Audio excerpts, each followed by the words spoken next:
بسم الله الرحمن الرحيم. برحب بيكم في فيديو جديد. فيديو النهاردة خاص بنتيجة الثانوية العامة. بس قبل ما نبدأ من الفيديو، من فضلكم لو ما اشتركتوش في القناة تشتركوا وتفعلوا الجرس علشان يوصلكم كل جديد مني. في بداية الفيديو أنا حابة أهنئ حبايبي أبنائي الغاليين اللي نجحوا في الثانوية العامة السنة دي. ألف ألف مبروك، وربنا يجعلها كده يا رب سنة سعيدة عليكم، ويكون اللي جاي أفضل بإذن الله. طيب دلوقتي يا حبايبي 90% من اللي نجحوا مش عاجبهم نتيجة الامتحان أو النسبة المئوية يعني اللي حصلوا عليها في النتيجة. فأولا يعني زي ما قلت في فيديوهات قبل كده كتير، إن كل حاجة بأمر الله سبحانه وتعالى، وكل شيء في الدنيا دي يا جماعة قضاء وقدر، فلازم نرضى بقضاء الله. أنا عارفة إن في ناس كتير قوي قوي قوي ومن ضمنهم بنتي مظلومين في المجموع اللي جابوه السنة دي، مظلومين يعني ظلم بين. بس يعني في الآخر هنعمل إيه؟ يعني هو أمر الله كده. يعني اللي جاب مجموع معين يحاول بقى يسيستم أموره ويسيستم نفسه على المجموع ده، ويشوف إيه المتاح ليه من الكليات، ويبدأ يحط الأولويات ويدخل كده ويبحث. زي ما أنا قلت لبنتي، قلت لها ادخلي على النت كده واسألي وابعتي بوستات على الفيس، اسألي أصحابك، اسألي على الجروبات عن كلية تجارة، عن كلية آداب، عن كلية تربية نوعية، عن كلية حقوق، عن كلية تربية. يعني دي الكليات المتاحة ليها، فتسأل ايه الفرص العمل المتاحة للخريجين من الكليات دي. فاحنا ما نبصش تحت رجلينا، ما نقولش انا جبت 70% 80% جبت 60%، وقف بقى كده عيط، وقف حزين، وقف لو كنت جبت كذا كان حصل كذا. لان لو بتفتح باب الشيطان، لو دي مش هتحصل، لو كان كذا كان حصل كذا. اتأكد 1000% مليون في المية ان لو اللي انت بتقولها دي او بتقوليها دي مش هتحصل. ليه؟ لانها مش مكتوبالك. ده قدرك يا حبيبتي انت وهو وهي، ده قدركم ان انت تجيبي حاجة و50%، ان انت تجيبي 60%، ان انت تجيبي 70%. في ناس كتير كانوا شاطرين ومتفوقين وفوجئوا بالنتيجة، من ضمنهم والله صحبات بنتي، صحابها من ضمنهم واحدة يعني انا كنت متوقعة اقل تقدير ليها كليه علوم، ما كانتش بقى تدخل طب او صيدله او اسنان، كليه علوم ده اقل حاجه. فوجئت يعني، زعلت عليها اكتر ما زعلت على بنتي، لان البنت دي من صغرها وهي شاطره ما شاء الله عليها، وجابت كام 74% علم علوم. يعني دي تعمل ايه؟ وطبعا القهره اللي في قلبها وفي قلب مامتها، يعني اكيد ناس كتير قوي حاسين بيها، لان مش مستواها. بس انا ما اعرفش، يعني انا مش قادره ابرر اللي بيحصل ده ايه. وبرده واحده تانية برده كانت شاطره من وهي في ابتدائي مع بنتي، وجابت كام 56%. هتقولوا كدابه، شاطره ايه ومش عارفه ايه؟ والله كانت شاطره وممتازه، وجايبه درجه عاليه في الابتدائيه وفي الاعداديه حاجه و90%. يعني فوجئت 56%. ليه ايه اللي بيحصل ده يا جماعه؟ ايه اللي بيحصل؟ بنات كتير شفتهم على فيديوهات ساقطين جايبين حاجة و30 وحاجة و40%، وبيحلفوا أساتذتهم مدرسينهم بيحلفوا إن دول المفروض كانوا يبقوا من الأوائل، أو يبقوا على الأقل في التسعينات أو في الثمانينات. أنا مش عارفة بجد. لغز الثانوية العامة ده لازم حد من المسؤولين يطلع يبرر اللي حصل ده إيه.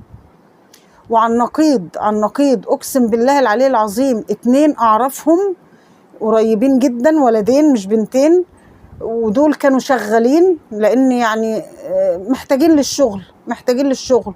كانوا شغالين في مكان ما طول السنة، شغالين وبيرجعوا متأخر وما بياخدوش دروس. اسأل مامتهم تقول لي فلان وفلان هو وصاحبه ما بياخدوش في الدروس وبيشتغلوا. يعني تخيلوا، قاعدة اسأل نفسي طب دول هيعملوا ايه؟ طب دول هيدخلوا الامتحان ايه؟ دخلوا ما شاء الله في الثمانينات، الاتنين فوق الثمانينات. مش تفوق منهم، لا، في لجان كتير اتباعت، في لجان كتير يا جماعة اتباعت. واللي مش متأكد من كلامي ده يراجع النتائج، يدخل على لجنة كذا ولجنة كذا، هيلاقوا مدارس بأكملها 92% المدرسة كلها، مدارس تانية 94% المدرسة كلها.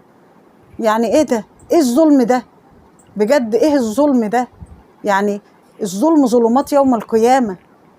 اعرف برضو لجنة تانية كان فيها ولد يعني باباه ظابط، كان سايبين لهم الحبل في النابل زي ما بيقولوا، اعملوا اللي تعملوه، يدخلوا بالبرشام ويدخلوا بالسماعات اللي في الودان دي والدنيا ميغة يعني. ولجان تانية شادين عليهم وموترينهم ومعصبينهم وبيفتشوهم تفتيش ذاتي فظيع وموترينهم جوه اللجنة ويشدوا الورقة منهم. إلهي ربنا ينتقم منكم يا بعدة، المراقبين أو المفتشين اللي بيفتشوا العيال كده، ولا المراقبين اللي كانوا راعبين العيال وعاملين لهم فوبيا. يعني أقسم بالله الواحد ساعات من كتر ما هو خايف الطالب أو الطالبة يا حبايبي أعصابه تسيب والمعلومة حتى لو عنده بتروح منه. يعني قصدي أقول لكم إن النتائج دي كلها توفيق من عند ربنا يعني، وفي عوامل كتيرة قوي بتترتب عليها النتيجة دي. يعني مش مجرد الطالب شاطر أو مش شاطر، لأ، في عوامل تانية زي اللي أنا حكيت فيها دي، المراقبة، التفتيش، وقت الامتحان، لأن كذا مادة معظم المواد طوال جدا ولازم بعد ما يخلص في الورقة يبدأ يظلل بقى البابل شيت المنيل ده اللي اخترعه لنا على آخر الزمان، ولازم التظليلة تبقى جوه الدايرة عشان لو طلعت بره الدايرة الكمبيوتر مش هيقراها، ولو التظليلة مش كاملة لو نقطة بقى بيضة كده أو حاجة في الدايرة برضو الكمبيوتر مش هيقراها. كمبيوتر ايه وزفت ايه وبابل شيت ايه، حسبي الله ونعم الوكيل في اللي اخترع البابل شيت ده والأنظمة الغريبة اللي ما أنزل الله بها من سلطان اللي جايه لنا على آخر الزمان. ما احنا كنا بنمتحن ويقولوا لنا اكتبوا في الأسئلة، ما تسيبوش سؤال فاضي، السؤال اللي مكتوب بتاخدوا عليه درجات. حتى التظلمات يا جماعة، حتى التظلمات دلوقتي بقت فيك. يعني كل الناس المسؤولين أو اللي فاهمين بينصحوا أولياء الأمور ما يتقدموش تظلم، انتوا بترموا فلوس في الأرض، لأن هي البلد كده عايزة تلم مننا الفلوس وبس.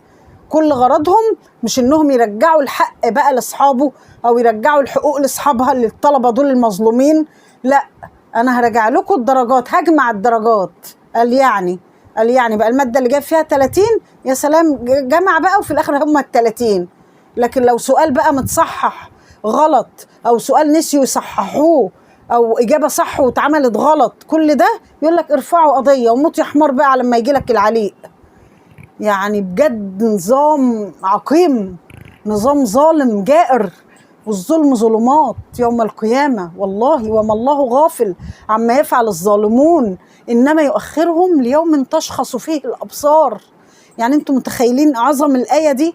ربنا مش غافل عنكم، ربنا مش غافل عنكم، ده ربنا بيأخركم ليوم تشخص فيه الأبصار.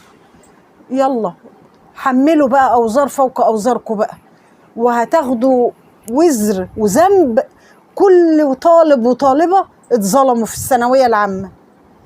يعني أنا يا حبايبي عارفة إن في كتير جدا مظلومين، لكن الأمر لله من قبل ومن بعد.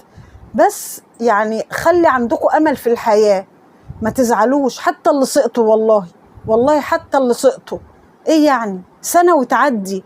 أنا لو أقول لكم كتير قوي من اللي أنا أعرفهم من العيلة عندي ومن أصحابي ومن جيراننا زمان، الكلام ده من كام سنة، حاجة و30 سنة، وكانوا ساقطين في الثانوية العامة وعادوها، ودلوقتي والله اللي ظابط واللي مدرس واللي في كلية مثلا علوم وخلص واشتغل وفتح مشروع، واللي ما شاء الله بقى رجل أعمال.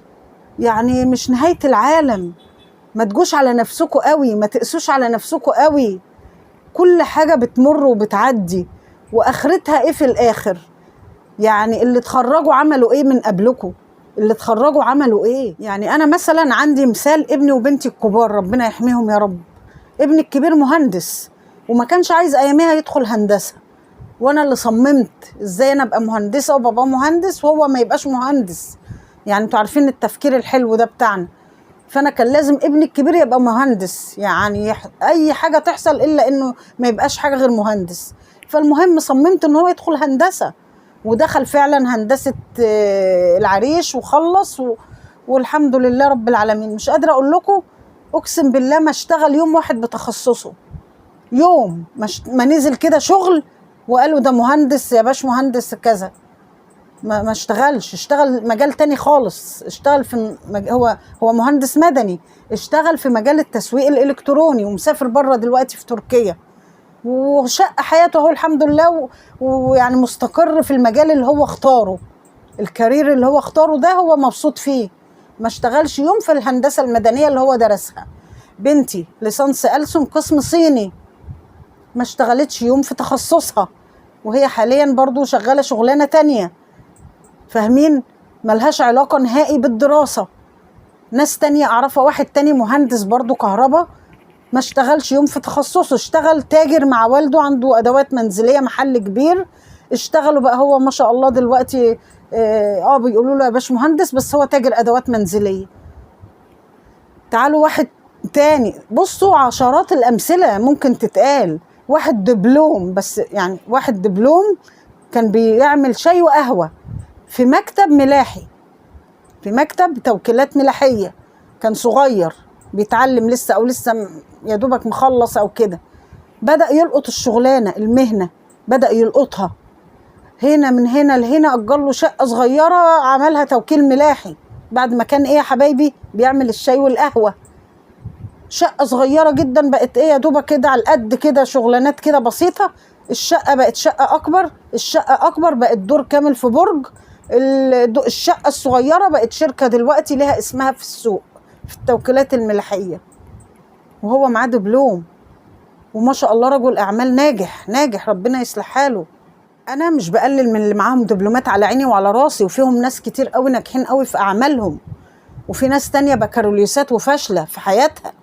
يعني التوفيق ده شطارة وشخصية وكاريزما وإصرار وعزيمة، حاجات كتير حاجات كتير. أنا ممكن يبقى معايا دبلوم واخد كورسات إنجليزي، واخد كورسات كمبيوتر، واتعلم مجال، امشي في مجال معين، اتعلم زي السوشيال ميديا ده مثلا، اتعلم كذا واعلم وادي كورسات واعمل واسوي. يعني الواحد قادر، او الواحده قادره تكبر من نفسها وتنمي الموهبه اللي جواها. يا سيدي ما دخلتش طب، ما دخلتش هندسه، ما دخلتش صيدله، ادخل كليه تجاره، ايه يعني، وتبقى رجل اعمال فيما بعد، وخد كورسات على اعلى مستوى، وقدم في الشركات، سافر بره، اعمل مشروع، اي حاجه. الدنيا ما بتقفش على حاجه معينه، الدنيا مش متوقفه على نتيجه الثانويه العامه. حتى لو سقطت عيدوا السنه وحسنوا من نفسكم السنه الجايه، وان شاء الله تنجحوا، وان شاء الله برضو تخشوا كليه كويسه. اقول لكم مثل تاني، يعني طولت عليكم، في مثل تاني برضو واحد اعرفه وبرضو معاه شهاده متوسطه، وده برضو كان شغال في مكتب سمسار، وكان بيقول لي برضو انا بعمل لهم الشاي بالقهوه، وده والله وحياه ولادي على لسانه، هو على لسانه قايل لي انا، لان كان في شغل بيجمع بينا كده، فقال لي انت عارفه كنت بشتغل ايه يا باش مهندسه زمان؟ انا كنت بعمل شاي وقهوه في مكتب سمسار فلان الفلاني. قلت له ازاي ما تقولش كده يا حاج فلان، ما بحبش يعني اقول الاسامي على فكره. قال لي اقسم بالله ما بكذب عليكي، انا كنت فعلا صبي عنده وبعمل له الشاي والقهوه وبنضف له المكتب. قلت له ازاي يعني؟ قال لي ايوه، ومره في مره بدانا نشتغل في العقارات، وايام الثوره ما اعرفش عمل ايه واشتغل ايه، يعني المهم تجاره ما اعرفش ايه مصدرها ايه، انا ما اعرفش التفاصيل. المهم شوفوا كان ايه، وبدأ بقى يشتغل في العقارات، يجيب شقة ويبيعها، يجيب الشقة بقت شقتين، الشقتين عمل مبلغ، أخد حتة أرض كده لقطة مش عارفة إيه، الأرض بدأ يجيب ناس شركاء عشان يبنوا عليها، بدأ يبني أول عمارة. دلوقتي من أكبر رجال الأعمال في بورسعيد، وعنده ما شاء الله بدل العمارة أبراج أقسم بالله، وعنده مول تجاري كبير جدا ومعروف جدا في بورسعيد، وبقى الحاج فلان الفلاني صاحب كل الأعمال اللي أنا بكلمكم فيها دي. والله ما بكذب عليكم في كلمة، كل الحاجات دي حاجات حاصلة حواليا، يعني مش حاجات من وحي الخيال. واحدة تانية طالبة أعرفها أو بنت أعرفها قريبتنا كانت إيه كلية آداب قسم عبري، يعني حاجة ملهاش علاقة، اتخرجت من الكلية اشتغلت إيه محفظة قرآن كريم، وما شاء الله عليها دلوقتي بتعلم ناس أونلاين في أمريكا وفي الدول الخارجية يعني، وبرضه بقت الدنيا تمام معاها. يعني التعليم مهم، مش هقول لكم مش مهم أو ما تتعلموش، لأ خالص، بس ارضوا باللي ربنا قسمه لكم، لأن الله يعلم وأنتم لا تعلمون، ولو علمتم الغيب لاخترتم الواقع. يعني لو احنا عارفين، لو احنا دخلنا كلية طب دي أو هندسة كان جرالنا إيه؟ ما أنت ممكن تخش هندسة طب صيدلة كليات القمة دي، ولا قدر الله يا رب ما تضر حد في حبايبه ويديكوا الصحة وطولة العمر والعمل الصالح إن شاء الله يا حبايبي، بس كان ممكن تخش كلية قمة دي وتعملوا حادثة زي حالات كتير سمعنا عنها السنين اللي فاتت دي، كان في كلية كذا وعملوا حادثة وماتوا، كان في كلية كذا وجاله مرض الله أكبر خطير، كان في كلية كذا وفقد حد من عيلته وأسرته، حاجة مهمة. يعني حتى الثانوية العامة نفسها، وانتوا قلت لكم في حلقة قبل كده كم حالة ماتوا، كم حالة كتير، اللي اتهد عليه عمارة، اللي عمل حادثة، اللي جات له سكتة قلبية أو ضربة شمس باين، بنات يا حبايبي اللي عندها مرض وماتت، فاهمين؟ في ناس تانية انتحرت، في ناس كذا واحد انتحروا، واتكلمنا برضو في حلقات سابقة عن الموضوع ده. يعني تسوى ايه بقى؟ تسوى ايه بجد؟ قولوا لي انتوا كده، انتوا كل واحد يجاوب مع نفسه، تسوى ايه ان انت تجيب مجموع كبير او تخش كلية قمة ويحصل لك بقى حاجة مفجعة بقى، فاجعة من فواجع الأقدار، حادثة، موت، مصيبة، فقد الأهل، فقد للمال، فقد لجزء من أعضاء جسمك، بعد الشر يعني، بعد مش بفول على حد، بس ده الواقع اللي احنا عايشينه، إن كل يوم حوادث، كل يوم كوارث، كل يوم بلاوي سودة. فإحنا نحمد الله يا جماعة، نحمده على كل حال. أنا رغم إن بنتي يعني مجموعة الحمد لله يعني معقول، مش زي اللي أنا كنت عايزاه ولا اللي هي عايزاه، أقل، بس الحمد لله أحسن من غيرها. وبقيت أشجعها وعملت لها حفلة وجبت الجاتوه والحاجة الحلوة والحاجة الساقعة ووزعت لأصحابي، واللي يجي لي هنا بقينا نشغل ساوند سيستم والأغاني بقى بتاعت النجاح، تقول لي ماما أنت محسساني إن أنا جايبة 99%. قلت لها إيه يعني؟ أنت أحسن من اللي جايبين 99% بالنسبة لي، يعني بالنسبة لي. أنت عملتي اللي عليكي ولا لأ؟ قالت لي آه. تعبتي ولا لأ؟ قالت لي آه تعبت. قلت لها خلاص، النتائج دي بقى يا جماعة بتاعت ربنا، وصدقوني صدقوني ربنا شايل لكم نصيب كويس في حتة تانية. يعني زي اللي بتحب واحد وما حصلش نصيب، أو مخطوبة لواحد وما حصلش نصيب وبقت خلاص نهاية العالم بالنسبة لها، وبعد شوية ربنا رزقها بحد تاني وقبلته كده على مضض، مع الوقت والأيام اتجوزت وخلفت وعاشت، تقول أنا كان عقلي فين؟ أنا يا سلام، أنا بحمد ربنا إنه ربنا رزقني بفلان اللي هي معاه دلوقتي يعني. ودي برضو حاجات وحالات حاصلة حوالينا ومن سنين، وسبحان الله اللي كانت بتعشقه وبتموت فيه والله واحدة صاحبتنا، وفي الآخر اتجوزته واتطلقت منه، لقيته أسوأ إنسان وكانت نهاية العالم بالنسبة لها، ومع ذلك ربنا رزقها بحد تاني وكملت وعاشت ودلوقتي مبسوطة وسعيدة، وغيرها كتير كتير. فانتوا ارضوا باللي ربنا قسم لكم بيه، وان شاء الله يا حبايبي ربنا هيرضيكم، وكده نموا نفسكم كده، وزي ما قلت لكم كده كل واحد يشوف هو متفوق في ايه في مجال معين ويشتغل على نفسه.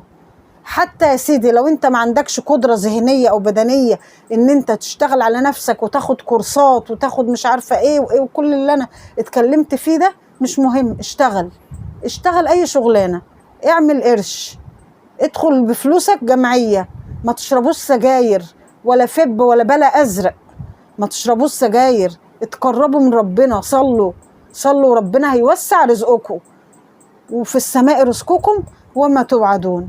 كل واحد يا حبايبي رزقه عند ربنا في السماء، سواء علم، سواء شهادة، سواء فلوس، سواء جواز، سواء صحة، سواء عيلة، حاجات كتير، حاجات كتير ونعم كتير في حياتنا لازم تحسوا بيها ونشكر ربنا عليها، لأن في الآخر كل واحد فينا واخد حقه تالت ومتلت. 24 قيراط زي ما يعني الناس يعني بتقول كل واحد فينا عنده ال 24 قيراط بتوعه متوزعين. وعلى فكرة عايزة أقول لكم إن اللي دخلوا بقى كليات القمة بالغش واللجان اللي كان فيها غش جماعي ربنا مش هيبارك لهم، وبكرة يشوفوا. وانتوا عارفين إن في دفعات طب عدد كبير جدا، بس أنا ما عنديش إحصائية بالعدد دلوقتي، سقطوا في أولى طب. اللي دخلوا أولى طب سقطوا لأن ما بيفقهوش شيء، مش مؤهلين إنهم يدخلوا كلية طب، وغشوا وجابوا مجموع ودخلوا كلية طب وسقطوا. وناس تانية دخلوا كلية هندسة وسقطوا لأن هم مش قد المسؤولية، هم مخهم مش جايب المستوى ده، الليفل ده من التعليم. حتى لو أخدوه وخلصوا وتخرجوا هيبقوا فشلة في شغلهم، ربنا مش هيبارك لهم في حاجة تانية. ومش هيبارك كمان لمين؟ للقائمين على اللجان دي اللي سمحوا بالغش. يعني أنا مع اللي ممكن يسيب اللجنة دقيقة 2 كده، يفك بس نفس كده عن الطلبة، دقايق معدودة كده، مش يسيبوا اللجان خالص، مش يسيبوا الخايب زي الشاطر زي كذا عشان ده ابن فلان وده ابن علان، يسيبوا لهم اللجان ويدخلوا لهم السماعات اللي بتتعلق في الودن دي ولا بتدخل في الودن، والامتحانات تتسرب وبالموبايلات يعرفوا الإجابات ويكتبهم. يعني ده إيه ده؟ ده افتراء، أقسم بالله افتراء. حسبي الله ونعم الوكيل فيهم، وربنا مش هيبارك لهم. واللي اتظلم على النقيض بقى وفي الكفة التانية هيقتصوا منكم يوم الدين، يوم الموقف العظيم، وهياخدوا حقهم منكم تالت ومتلت. ما تيأسوش وربنا معاكم، وإن شاء الله تعالى ربنا يجعل اللي جاي أحسن وأجمل وأفضل. حبايب قلبي، لو عجبكم الفيديو ما تنسوش تشتركوا في القناة. يلا بقى اللي ما اشتركش يشترك وتفعلوا الجرس علشان يوصلكم كل جديد مني. أترككم في معية الله، وأشوفكم في فيديوهات تانية كتير، والسلام عليكم ورحمة الله وبركاته.